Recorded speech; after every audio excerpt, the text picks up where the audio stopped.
I will give $100 million to whoever gets me out of here. $100 million! These two short sentences made the SWAT team realize the seriousness of the situation. But since this was a live broadcast, terrorists from all over the world, upon learning the news, immediately launched a frenzy of attacks. All SWAT officers on the escort mission were on high alert that day. Once Lewis was safely delivered to the federal prison, he would definitely face life imprisonment.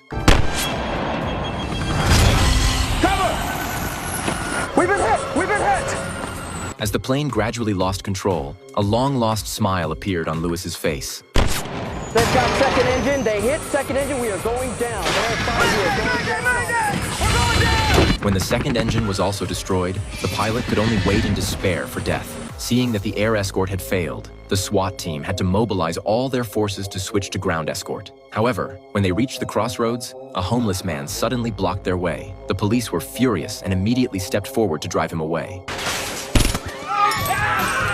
Then a semi-trailer rushed over and scattered the convoy. A large number of fully armed terrorists were hiding in the vehicle. They quickly surrounded the SWAT team and even used rocket launchers directly. In just 2 minutes, the street turned into a battlefield. The terrorists rushed towards the prisoner transport vehicle, only to find that what was sitting inside was actually a mannequin. The real Lewis was being quietly escorted through the secret passage below. Lewis suddenly asked the SWAT officers if their monthly salary exceeded $3,000.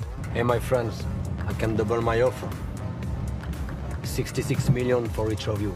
But just as the captain was about to refuse the huge temptation, the teammate driving suddenly stopped the car. Another teammate also chose to join the rescue team. Even if the captain wanted to resist, it was useless. He could only watch helplessly as Lewis was taken away by his teammates. When the SWAT team who got the news arrived, they had already boarded the subway to the next station. But this instantly aroused the captain's desire to win. He quickly led a large number of troops to surround the next subway station. However, just as they approached, the huge subway disappeared strangely. So they rushed back along the terminal, only to see that the subway had stopped. Only the terrified subway driver was left in the carriage. The traitor had already taken Lewis into the sewer. So the SWAT team chased after them, risking the unknown. But there were more than 6,000 exits in the 3-kilometer radius sewer. As the SWAT team went deeper, the communication signal completely disappeared. When everyone was at a loss, a team member found a footprint underground. But this was a trap set by the traitor, intending to kill the pursuers with anti-personnel mines. Even to prevent the chasing SWAT team from getting lost, the traitor also threw a smoke grenade to lure them. What's going on? Tripwire. Live mine. At this time, Lewis had already reached the sewer exit. The traitor locked the iron gate with a giant lock, then left with Lewis. When the SWAT team arrived at the exit, they found that the lock was actually bulletproof, so they quickly fixed a mine on the iron gate. After a shot rang out, the iron gate was blown to pieces, but the plane sent to pick up Louis had arrived on time.